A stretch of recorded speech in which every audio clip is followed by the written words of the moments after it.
Assalamualaikum warahmatullahi wabarakatuh. Salam olahraga Jaya.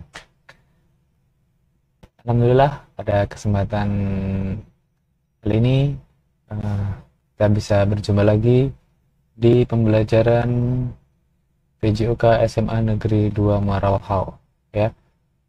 Jadi di sini Bapak akan melanjutkan pembelajaran kita, yaitu tentang permainan bola besar ya.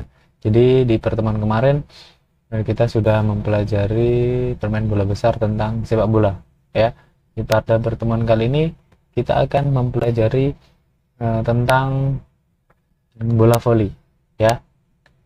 Tentunya kalian di kelas 10 sudah mempelajari tentang bola voli, tentang sejarah ya, induk organisasi, dan penemu-penemunya ya.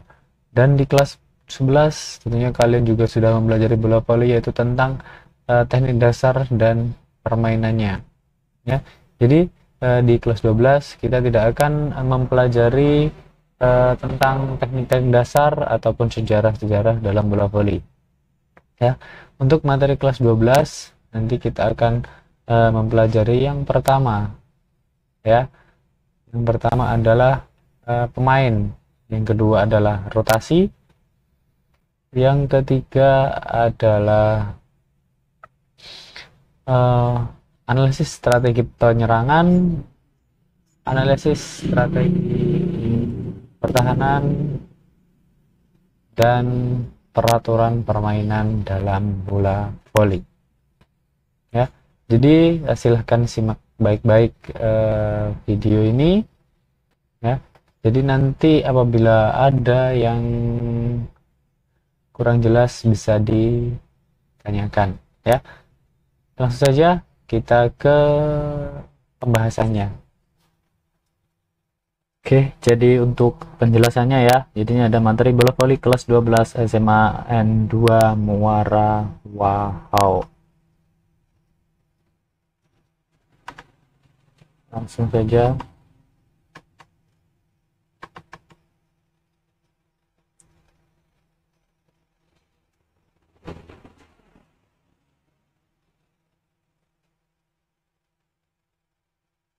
Ya, untuk yang pertama yaitu pemain bola voli ya. Pemain bola voli dibedakan menjadi 4. Pertama yaitu setupper atau tosser. Biasanya kalau dalam formasi ditulis SU ya. Yang kedua yaitu smasher atau spiker, biasa ditulis SM. Dan yang ketiga universaler, harusnya universaler ya, atau U. Dan yang terakhir adalah libero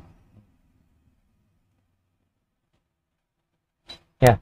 Untuk yang pertama tadi adalah setupper atau tosser. Adalah mereka yang bertugas untuk mengatur serangan di dalam tim ya. Setupper atau tosser harus mempunyai kecerdasan dalam memberi umpan, mempunyai kualitas umpan yang baik, dan dapat memberikan berbagai variasi umpan kepada tim. Seorang setupper atau tosser sangat berperan untuk kemenangan tim ya. Jadi itu adalah tugas dari setupper atau tosser ya. Jadi adalah membagi bola. Selain dia sebagai pengumpan atau pembagi bola atau pengatur serangan, tosser juga harus memiliki kemampuan blocking ya. Jadi mereka tidak hanya mengumpan, mereka juga harus bisa memblok atau membendung serangan lawan. Karena tosser kan biasanya juga berada posisi depan, jadi mereka harus memiliki kemampuan blocking yang bagus. Kalau untuk passing sendiri, pastinya namanya tosser itu memiliki passing yang sangat baik dan akurat ya. Lanjut ke yang kedua, yaitu spiker atau smasher. Posisi dari seorang spiker atau smasher adalah di depan, dekat dengan net, yaitu berada di samping tosser atau pengumpan. Tugas utama smasher yaitu melakukan serangan terhadap lawan sehingga mendapatkan poin ya. Jadi spiker atau smasher itu biasanya sudah ditentukan ya. Jadi berdasarkan kemampuan pukulannya, kemampuan serangannya, dia bisa melakukan spike dari depan, dia melakukan spike dari belakang. Jadi selain dia melakukan serangan, tentunya spiker atau smasher juga harus memiliki blok yang baik ya. Jadi sama saja seperti tosser. Jadi untuk blok itu hampir semua pemain volley harus bisa melakukannya. Selanjutnya yang tadi adalah universaler. Pemain universaler adalah pemain umum atau serba bisa. Jadi pemainnya multi talent ya. Pemain ini bertugas sebagai pemain serbaguna, bisa sebagai pengumpan, penyerang, dan juga bisa sebagai pemain bertahan. Seorang pemain universaler dapat bekerja dengan baik dimanapun posisinya. Jadi setidaknya dalam satu tim, ya kita harus memiliki minimal satu pemain universaler.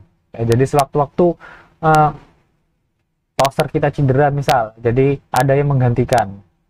Jadi sewaktu libero kita cedera, ada juga yang menggantikan ya. Jadi pemain universaler itu adalah pemain serba bisa, dimanapun di tempat yang ditempatkan dia menguasainya. Selanjutnya yang terakhir adalah libero. Libero mempunyai tugas yaitu menerima dan menahan terhadap serangan lawan dengan melakukan passing, baik itu dengan menggunakan passing atas maupun dengan teknik passing bawah. Ini yang mungkin jarang diketahui ya anak-anak ya. Jadi libero itu harus memiliki passing yang sangat baik ya. Utamanya passing bawahnya harus sangat akurat karena dia bertugasnya sebagai penerima bola pertama.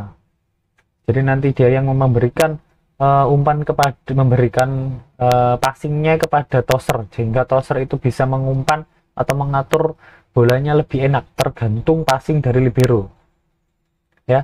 Terus libero sendiri itu berbeda dengan yang lainnya ya.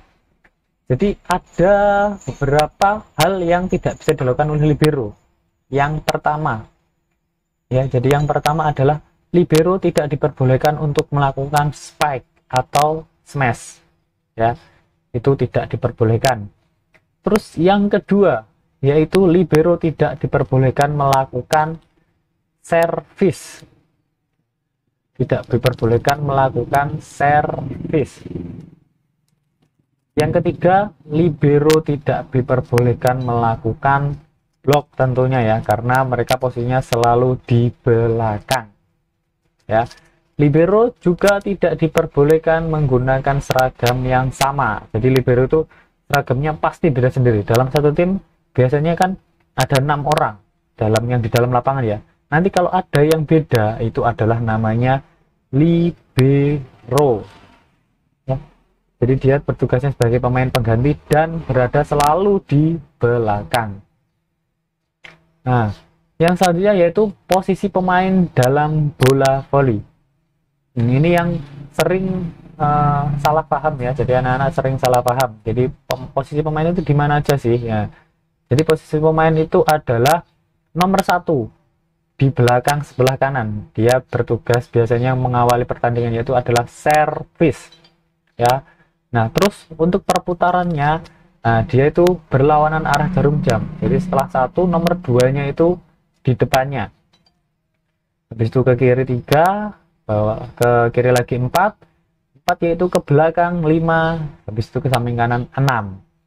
Nah, jadi ini ada keterangannya ya, 2 dan 4, nomor 2 dan 4 itu biasanya dalam posisi spike atau smasher ya.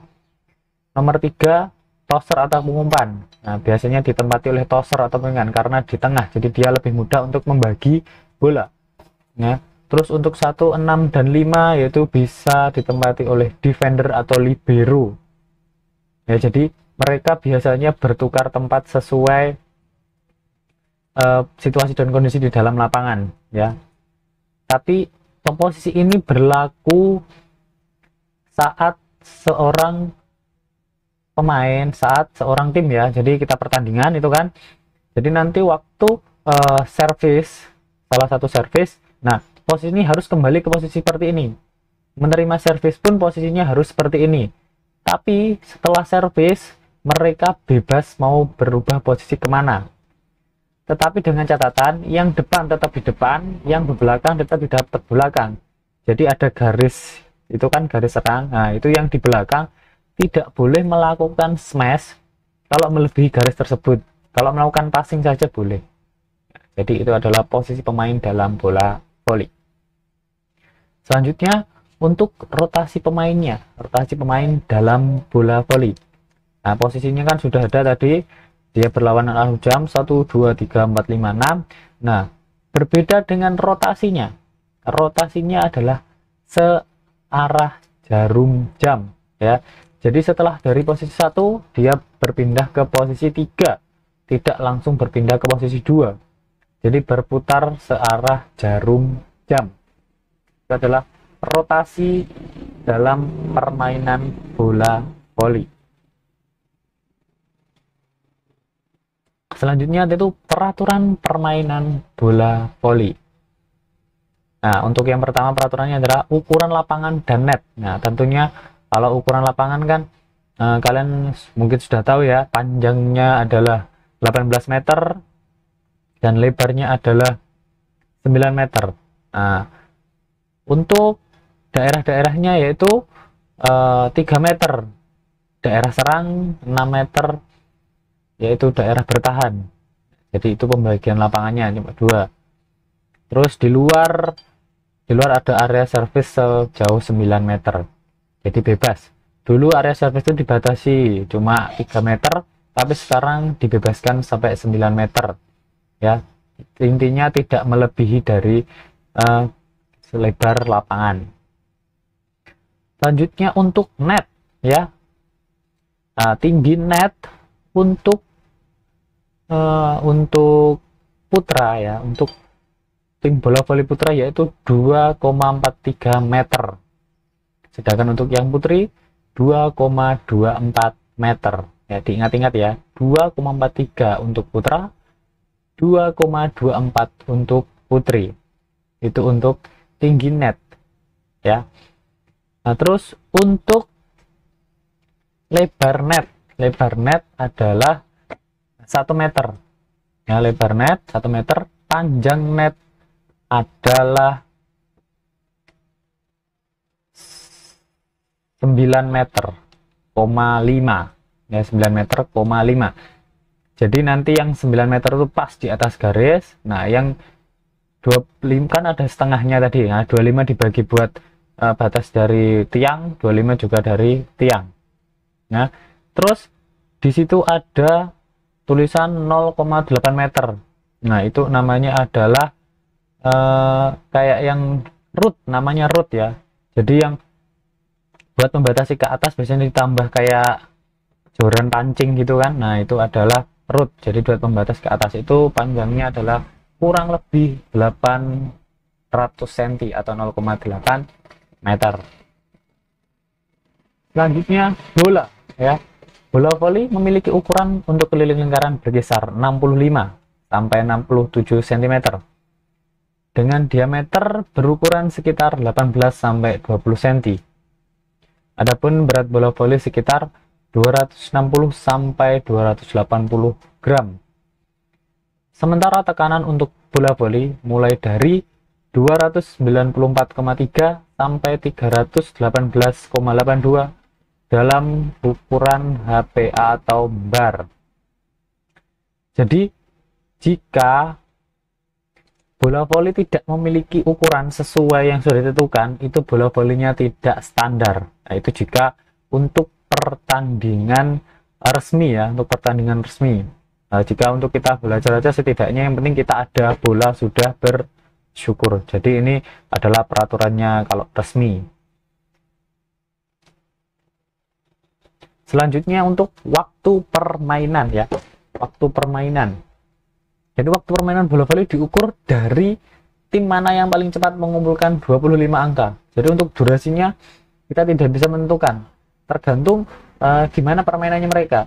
Misal permainannya seru, jadi ada rally-rally panjang gitu, mereka pasti itu durasinya lebih lama. Intinya siapa yang mendapatkan poin 25 duluan atau dahulu, itu adalah pemenangnya, ya. Terus jika suatu ketika dua tim mendapatkan poin seri 24-24, maka terjadi juice.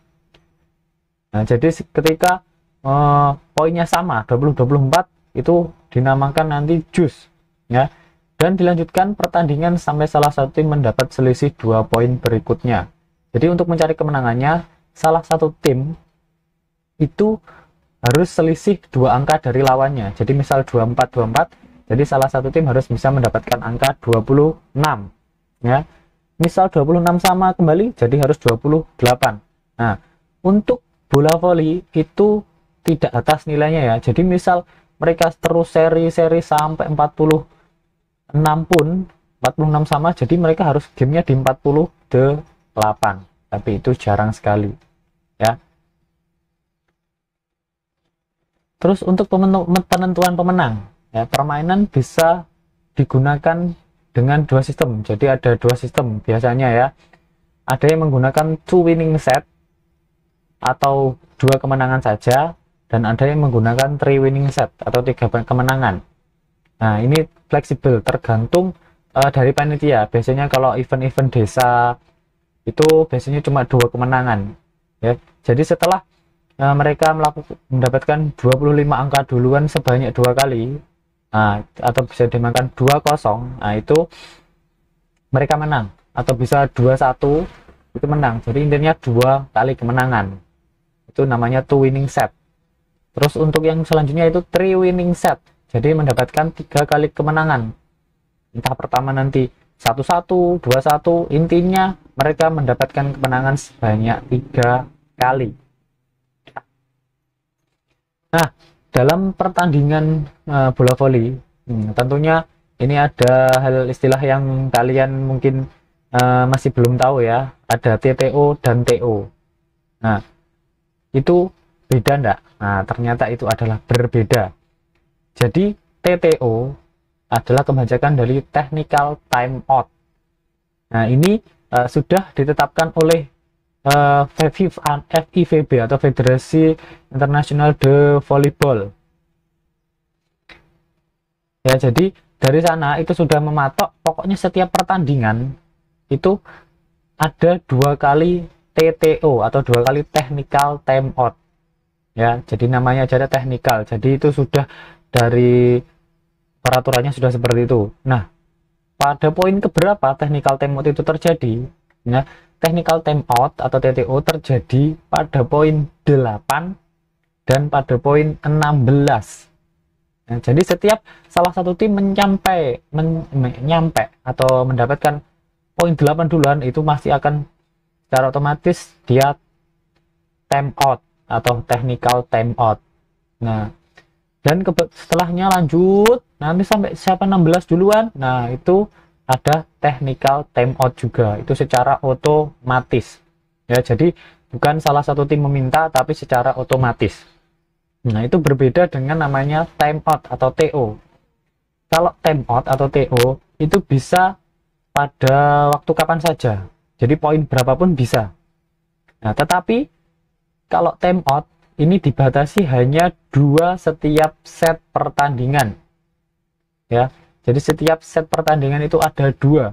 Di poin mana saja pelatih atau manajer itu bisa meminta time out, tapi dibatasi hanya 2. Itu adalah perbedaan dari TTO dan TO. Nah, selanjutnya di sini ada analisis strategi, ya. Jadi strategi dalam permainan bola voli, ya, itu ada 2, ya. Ada strategi penyerangan dan satunya ada strategi pertahanan. Nah, untuk pertama adalah strategi penyerangan. Taktik penyerangan diartikan untuk mengharuskan regu lawan bertindak menuruti regu yang melaksanakan penyerangan. Oleh sebab itu, informasi suatu regu harus merata pembagian kekuatannya dalam posisi apapun untuk melakukan serangan. Jadi ini kurang lebih sama dengan sepak bola kemarin. Jadi sebelum permainan dimulai, pelatih pastinya menentukan taktik untuk menghadapi lawannya gimana. Jadi taktik atau formasinya itu seperti apa biar kita bisa mendapatkan kemenangan. Nah, ini ada beberapa formasi penyerangan. Yang pertama, ya, sistem 4SM. 2SU. Nah, jadi kan tadi sudah Bapak kasih penjelasan di awal, yaitu SM itu adalah smasher, SU adalah setupper atau pengumpan. Jadi untuk formasi pertama yaitu ada 4 smasher dan 2 tosser atau setupper. Nah, untuk posisinya seperti ini. Nah, jadi SM itu ada 4 ya. Jadi di situ ada tulisannya SM1, SM3, SM4, SM2. Nah, itu apa perbedaannya? Jadi kalau ditulis SM1 berarti di dalam tim itu dia memiliki kemampuan penyerangan terbaik dalam tim. Itu namanya SM1. Nah, terus di bawahnya dia ada tulisan SM2. Nah, jadi itu penyerang terbaik nomor 2 dan seterusnya sampai SM4. Nah, karena perbedaan kemampuan tersebut, maka SM1 dan SM2 pasti disilangkan. Nah, karena nanti bila terjadi perputaran dalam tim itu tetap bisa melakukan penyerangan yang maksimal. Nah, sedangkan SM3 sama SM4 nah, itu sebagai pembantu saja. Jadi sebagai pembantu SM1 dan sebagai pembantu SM2. Terus untuk SSU atau pengumpan, nah kalau dalam posisi ini dia memiliki 2 pengumpan. Nah, itu harus juga saling bersilangan ya. Ini namanya bersilangan. Jadi sewaktu-waktu dia mutar, nanti SU2 berada di atas, SU1 berada di bawahnya. Nah, itu biar penyerangan itu tetap terjadi, jadi tidak berubah, jadi tidak amburadul. Itu untuk sistem 4SM2SU. Selanjutnya yaitu sistem 4SM, 1SU dan 1U ya. Jadi ada 4 smasher, 1 setupper dan 1 universaler. Nah, ini adalah formasinya. Untuk penyemesnya posisinya sama dengan formasi yang pertama tadi ya. Nah, pembedanya di sini hanya memiliki 1 pengumpan dan dibantu oleh 1 universaler ya. Nah, itu mereka posisinya harus bersilangan juga. Kenapa kok universaler? Nah, karena tadi kan universaler itu memiliki kemampuan serba bisa. Jadi dia tetap bisa mengumpan, tetapi kemampuannya itu di bawah pengumpan yang utama. Jadi setidaknya ada backupnya lah. Jadi Bapak bilang kan ada backupnya. Bila dia diputar kemanapun, nah, dia bisa. Nah, itu untuk formasi penyerangan yang kedua. Terus yang ketiga yaitu sistem penyerangan 5SM dan 1SU atau 5 penyerangan dan 1 pengumpan. Nah, ini adalah formasi yang sering sekali digunakan dalam tim-tim yang ada di Indonesia ya umumnya ya. Jadi dia hanya menaruh di situ 1 pengumpan dan penyemesnya itu ada 5. Jadi semuanya itu bisa memukul ya. Itu adalah formasi penyerangan. Nah, selanjutnya adalah analisis strategi pertahanan. Yang dimaksud dengan taktik pertahanan adalah pemain bertahan dalam keadaan pasif menerima serangan lawan dengan harapan adanya kesalahan dari regu penyerang. Taktik bertahan harus memiliki prinsip bahwa dengan bertahan regunya akan dapat menyerang kembali regu lawan. Jadi pertahanan itu tetap harus kita memperhitungkan taktiknya ya. Jadi dalam pertandingan bola voli tidak mungkin kita menyerang terus-terusan karena sewaktu kita mendapat poin kita pastikan servis. Nah, pada saat kita melakukan servis kita harus siap untuk diserang lawan. Nah, jadi itu nanti ada beberapa taktik pertahanannya ya. Nah, ini adalah formasi bertahannya ya. Nomor 1 sistem pertahanan voli 032 dan 132. Ya, jadi maksud kosong itu berarti dalam posisi X3 itu adalah dia cuma tidak ada blok. Jadi kan pembedanya 032 dan 132 adalah pada pembloknya. Jadi yang di depan itu bisa jadi dia memblok, bisa jadi juga tidak memblok. Jadi jika penyerangan itu terjadi dari tengah ya, dari posisi 3 ya, jadi posisi 3.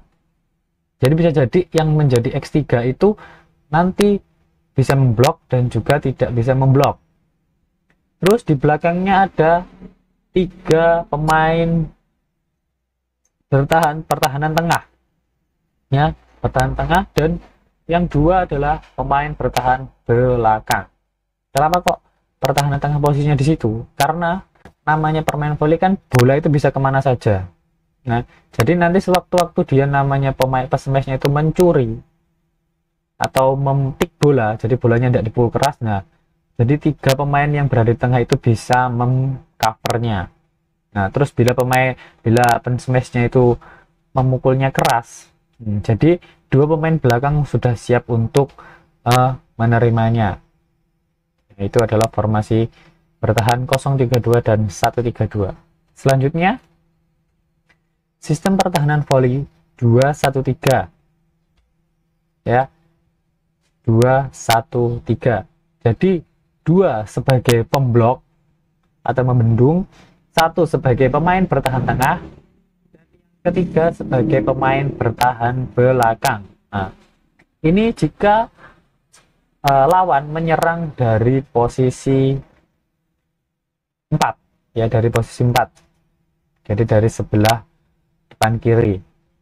Kalau bagi kita sebelah depan kanan, ya. Jadi pembloknya 2, yang 1 X yang di belakangnya itu pemain bertahan 1. Nah, itu biasa mengcover bola yang kalau dipukul pelan, yang 3 itu mengcover bola belakang. Selanjutnya sistem pertahanan volley 2-2-2. Nah, jadi ini merata, ya. 2 pemblok di depan, 2 pemain bertahan tengah, dan 2 pemain bertahan belakang. Jadi tentunya ini sudah divariasikan oleh pelatih, ya. Jadi sudah diinstruksikan dari pelatih, kamu misal posisi ini 2 pemblok di depan, kamu harus di belakangnya menunggu jika sewaktu-waktu bola itu ditip atau dipukul kecil. Apabila ada dipukul keras, yang 2 berarti sudah siap di belakang. Nah, ini sesuai posisinya, ya. Jadi yang ini berarti yang X1 dia posisinya di 1, X2 posisi di 2, 3, 4 dia di depan kan otomatis, 5 belakang, 6 itu belakang. Selanjutnya yaitu sistem pertahanan volley 2-0-4, yaitu berarti pembloknya 2, untuk pemain bertahan tengahnya tidak diberikan, ya. Jadi tidak ada pemain bertahan tengah, lebih memperkuat yaitu pertahanan belakang. Jadi ya 4, pelatihnya menaruh 4 pemain di belakang. Selanjutnya sistem pertahanan 3 blok, berarti ya 3-1-2 itu adalah pemain 3 blok.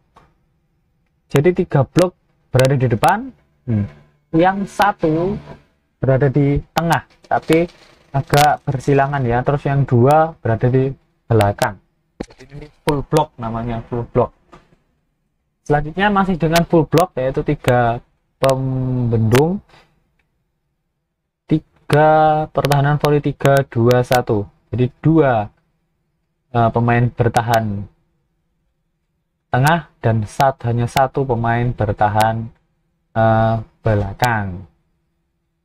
Selanjutnya yang terakhir adalah 3-0-3. Jadi 3 pembendung depan dan tengahnya tidak diberikan sama sekali, dan untuk pembelak cover lapangan belakang ada 3. Nah,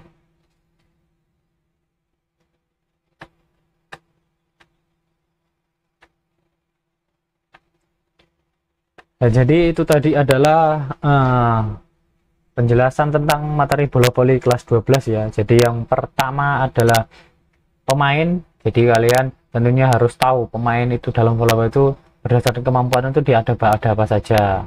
Terus ada posisi pemain yang benar itu seperti apa, rotasinya itu seperti apa, terus peraturan sebenarnya dalam bola voli itu peraturannya banyak. Jadi ada pasal-pasalnya sama dengan kayak peraturan perundang-undangan. Jadi dalam bukunya itu ada tebal, ya, itu ada. Cuma Bapak tadi memberikan peraturan yang umumnya, ya. Jadi setidaknya kita sebagai pelajar itu setidaknya tahu dasar-dasar peraturannya seperti itu. Nah, terus untuk yang terakhir tadi ada analisis strategi permainan bola voli. Jadi kalau sistem menyerang itu formasinya biasa digunakan seperti apa, nah kalau formasi bertahan itu seperti apa. Jadi mungkin itu tadi bisa dijadikan referensi. Semoga apa yang Bapak sampaikan tadi bisa bermanfaat, bisa menambah pengetahuan kalian ya. Jadi untuk pertemuan kali ini Bapak kira cukup ya. Apabila ada kurang lebihnya Bapak mohon maaf ya. Apabila nanti ada pertanyaan silakan seperti biasa tanyakan di komentar ya, di komentar di bawah. Sekian dari Bapak. Assalamualaikum warahmatullahi wabarakatuh. Salam olahraga jaya.